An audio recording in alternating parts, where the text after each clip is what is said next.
Shriram time news मध्ये मी कैलास सोनवणे आपले हार्दिक स्वागत करतो। सुरुवातीला पाहूया 24 तासातील ताज्या घडामोडी। अश्लील चाळे सुरू असलेल्या देवपुरातील एका कॅफेवर पोलिसांचा छापा। सभापतीपदी भाजपच्या ज्योती बोरसे व सोनी कदम यांची बिनविरोध निवड। प्रशासकीय इमारतीच्या कामांचा आमदार फारुख शाह यांच्या हस्ते शुभारंभ। 3 मार्च रोजी धुळ्यात राज्यस्तरीय चौथ्या अहिराणी साहित्य संमेलनाचे आयोजन आणि नवनाथ बाबा यात्रोत्सवानिमित्त काठी मिरवणुकीसह विविध कार्यक्रमांचे आयोजन। आता बातमीपत्र विस्ताराने। धुळे शहरातील देवपूर परिसरात असलेल्या आरटीओ मिसळवरील एका कॅफेवर देवपूर पोलिसांनी छापा टाकत अश्लील चाळे करणाऱ्या 8 तरुण व 8 तरुणींना ताब्यात घेत त्यांच्या पालकांना बोलवून ताकीद देत सोडण्यात आले। धुळे शहरातील देवपूर परिसरात असलेल्या आरटीओ मिसळवरील एका कॅफेवर देवपूर पोलिसांनी धाड टाकत अश्लील चाळे करणाऱ्या 8 तरुण तरुणींना ताब्यात घेतले आहे। तरुणींच्या पालकांना बोलवून ताकीद देत तरुण तरुणींना सोडण्यात आले। याबाबत अधिक माहिती अशी की धुळे शहरातील देवपूर परिसरातील स्वामीनारायण मंदिर रोडवरील आरटीओ मिसळवरच्या मजल्यावर तरुण तरुणी या ठिकाणी एकांतात येथे दिलखुलासपणे अश्लील चाळे करत असल्याची माहिती देवपूर पोलीस ठाण्याचे पोलीस निरीक्षक धनंजय पाटील यांना मिळाली होती। त्यामुळे पोलिसांनी सदर कॅफेवर धाड टाकली असता तेथे 8 मुली व 8 मुले आढळून आले। त्यांच्या आई वडिलांना बोलून समज देण्यात आली व त्यांना सोडण्यात आले। सदरची कारवाई पोलीस अधीक्षक श्रीकांत निवरे, अप्पर पोलीस अधीक्षक किशोर काळे, उपविभागीय पोलीस अधिकारी एस ऋषिकेश रेड्डी यांच्या मार्गदर्शनाखाली पोलीस उपनिरीक्षक सुनील वसावे, पोलीस उपनिरीक्षक सुनील वसावे, पोलीस उपनिरीक्षक तळेकर, पोलीस उपनिरीक्षक इंदवे, पंकज चव्हाण, मिलिंद सोनवणे, गुंजाळ, राहुल गुंजाळ, लता पाटील, मनीषा बांगड, राजेंद्र हिवरकर, मोहिनी माळे आदींनी केली। आज देवपूर पोलीस स्टेशनच्या हद्दीत आम्हाला एका गुप्त बातमीदाराने माहिती दिली की स्वामीनारायण मंदिराकडे जाणाऱ्या रस्त्यावर एक कॅफे आहे। त्या कॅफेत काही मुलामुलींना एकांत मिळावा या उद्देशाने तिथल्या कॅफे मालकाने जागा उपलब्ध करून दिली आहे। त्या अनुषंगाने आम्ही पोलीस अंमलदार अधिकारी यांच्यासह तपासणी केली त्या कॅफेची। तर तिथे 8 मुलं आणि 8 मुली एकांतात मिळाले। त्यांना विचारपूस करण्याकरता पोलीस स्टेशनला आता बोलवलेलं आहे। त्याचबरोबर कॅफे मालकाचा आणि त्याच्या मॅनेजरचा शोध घेत आहोत आणि त्याच्यावर कायदेशीर कारवाई आम्ही करत आहोत। धुळे जिल्हा परिषदेच्या महिला व बाल कल्याण सभापतीपदी वर्षी गटाच्या ज्योती बोरसे यांची तर शिक्षण व आरोग्य सभापतीपदी खलाने गटाच्या सोनी कदम यांची बिनविरोध निवड झाली आहे। धुळे जिल्हा परिषदेच्या महिला व बाल कल्याण सभापतीपदी वर्षी गटाच्या ज्योती देवदास बोरसे यांची तर शिक्षण व आरोग्य सभापतीपदी खलाने गटाच्या सोनी कदम यांची बिनविरोध निवड झाली आहे। जिल्हा परिषदेत भाजपची एक हाती सत्ता आहे। काही दिवसांपूर्वीच पक्षश्रेष्ठींच्या आदेशाने शिक्षण व आरोग्य सभापती महावीरसिंग रावल आणि महिला व बालकल्याण समिती सभापती संजीवनी सिसोदे यांनी पदाचा राजीनामा दिला होता। त्यांच्या रिक्त झालेल्या सभापती पदासाठी शुक्रवारी सकाळी 11 वाजता पीठासन अधिकारी तथा उपविभागीय अधिकारी राहुल जाधव यांच्या अध्यक्षतेखाली निवड प्रक्रिया राबवण्यात आली। यासाठी भाजपच्या वतीने महिला व बालकल्याण सभापती पदासाठी वर्षी गटाच्या ज्योती देवदास बोरसे यांचा तर शिक्षण व आरोग्य सभापती पदासाठी खलाने गटाच्या सोनी युवराज कदम यांचा एकमेव उमेदवारी अर्ज दाखल करण्यात आला। त्यामुळे दोघांची पीठासन अधिकारी राहुल जाधव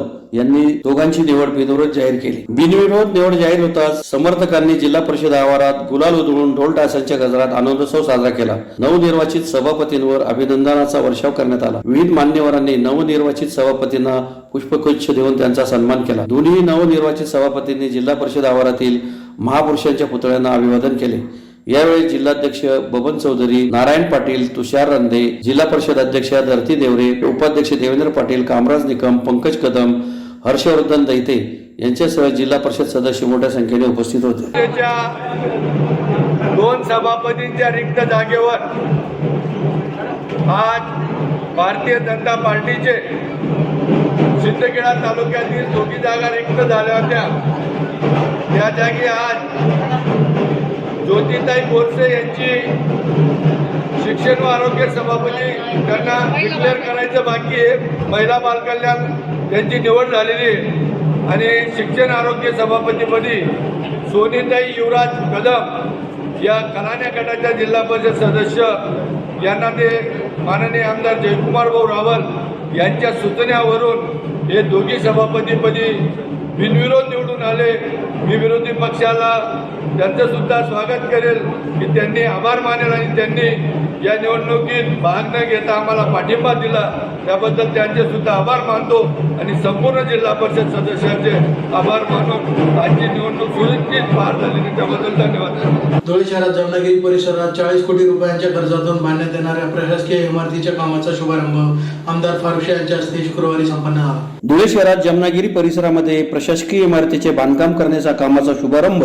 आमदार फारुख शाह यांच्या हस्ते शुक्रवारी संपन्न झाला. शहरात सर्वात जास्त शासकीय इमारती उभारण्याचा एक नवा विक्रम आमदार शाहांनी केला आहे. धुळे शहरात साधारणतः 38 ठिकाणी शासनाचे भाडेतत्वावर वेगवेगळे कार्यालय आहेत. या कार्यालयाच्या भाड्यापोटी शासनाला दरमहा 40 ते 50 लाख रुपये द्यावे लागतात. तसेच ही कार्यालये शहरात दूर पर्यंत विखुरलेली आहेत. परिणामी नागरिकांना दैनंदिन कामे करण्यासाठी या कार्यालयांमध्ये हेलपाटे मारावे लागतात. त्यामुळे नागरिकांच्या पदरी मनस्ताप तर येतोच, तसेच पैसा आणि वेळही वाया जातो. सदर समस्या लक्षात घेता आमदार फारुख शाह यांनी यासाठी पाठपुरावा करत या प्रशासकीय इमारतीच्या कामासाठी सुमारे 40 कोटी रुपयांचा निधी मंजूर करून आणला. या निधीतून इमारत कामाचा शुभारंभ शुक्रवारी आमदार फारुख शाह यांच्या हस्ते करण्यात आला. यावेळी आमदार फारुख शाह यांच्यासोबत सार्वजनिक बांधकाम विभागाचे कार्यकारी अभियंता आर पाटील, उपअभियंता धर्मेंद्र जालटे, कनिष्ठ अभियंता लोकरे, नासिर पठाण, सईद बेग, डॉक्टर दीपश्री नाईक, युसुफ पापा, आनिफ शाह, इक्बाल शाह, निजाम सय्यद, प्यारेलाल पिंजारी, डॉक्टर बापूराव पवार, हारून काटिक, इब्राहिम पठाण, छोटू मच्छीवाले, निसार शाह, जाहिद अन्सारी, इलियास अन्सारी, सऊद आलम, सलमान खान, फैजल अन्सारी, गोलू शाह, शमीर शाह आदी उपस्थित होते.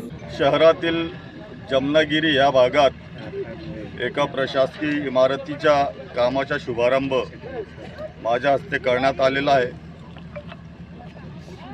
पूर्वी आमच्या निदर्शनास असा आलेला होता की शहरात किमान 63 शासकीय कार्यालय भाड्याच्या जागेवर आहे आणि भाड्याच्या ठिकाणी ते सुरू आहे आणि ते वेगवेगळ्या ठिकाणी असल्या कारणाने खासकर महिला वर्गांना आणि वयोवृद्ध लोकांना आपल्या शासकीय कामासाठी खूप त्यांना त्रास सहन करावा लागत होता.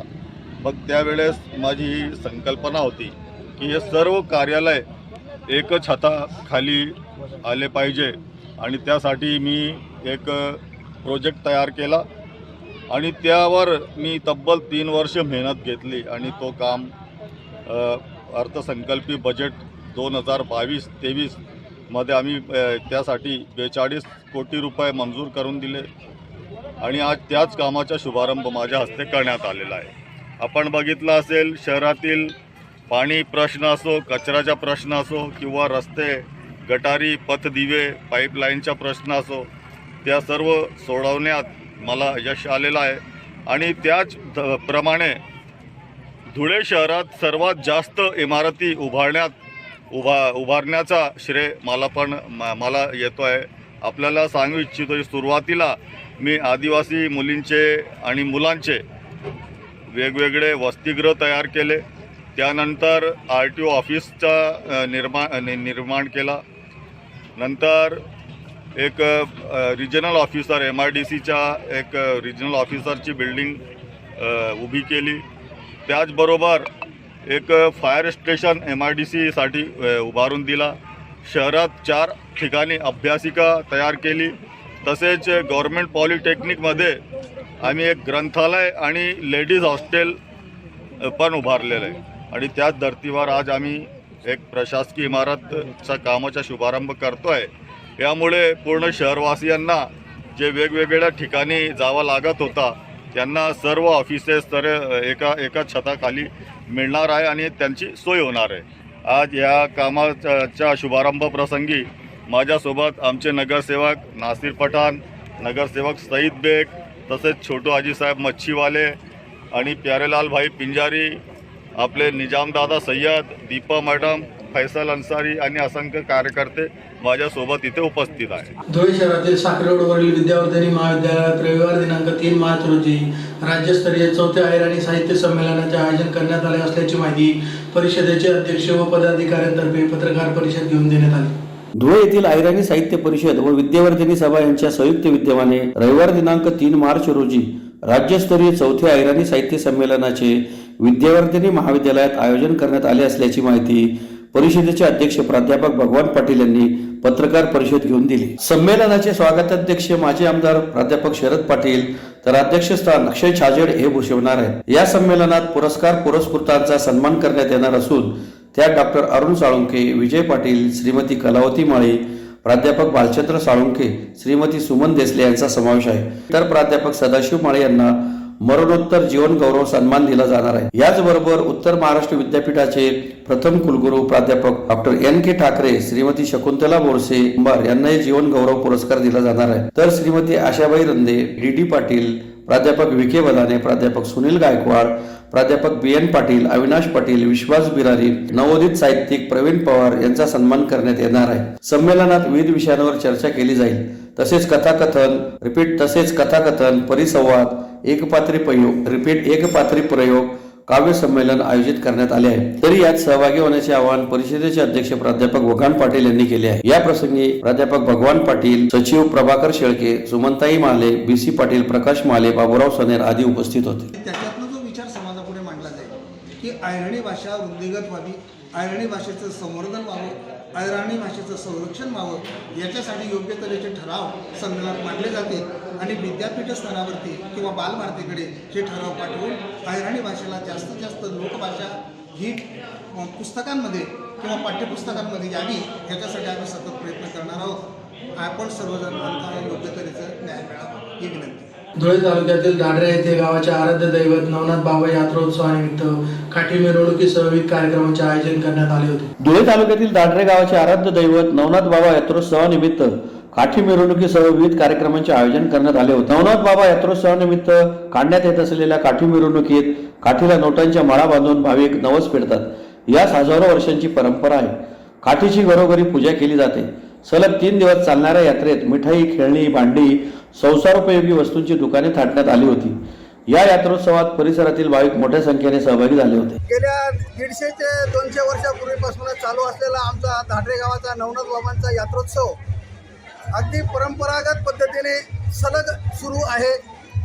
लोकवर्गणीतनं हा कार्यक्रम घेतला जातो। माघ वद्य पंचमीला काठी मिरवणूक आणि रथ पादुका मिरवणूक यांची केली जाते। या काठीच्या मिरवणुकीत लोकांच्या भावनेने 1 रुपयापासून तर पुढच्या कुठल्याही प्रकारचं अमाऊंट नसलेलं एक भावना म्हणून या नोटांच्या रूपाने आपल्या काठीला बांधल्या जातात आणि ही परंपरा खूप वर्षापासून चालत आलेली आहे। हा कार्यक्रम शांततेत आणि व्यवस्थित पार पडण्यासाठी संपूर्ण गावाचं आणि बाहेर गावाच्या पाहुणे मंडळींचं खूप मोठं सहकार्य मिळत असतं आणि हा आमचा परंपराचा उत्सव यापुढेही सतत नेहमी आणि कायमस्वरूपी चालत राहील ही आम्ही एक आशा बाळगतो। आणि या कार्यक्रमाच्या 3 दिवस असतो। चतुर्थीला एक लोकनाट्य ठेवलं जातं, पंचमीला काठी मिरवणूक आणि लोकनाट्य असतो आणि त्याच्या दुसऱ्या दिवशी षष्टीला कुस्त्यांची दंगल, त्यासाठी खूप बाहेरगावचे पैलवान मंडळी आलेले असते। त्यांना खूप मोठे भांड्याच्या रूपाने काही रोख रकमेचे सुद्धा बक्षीस दिले जातं।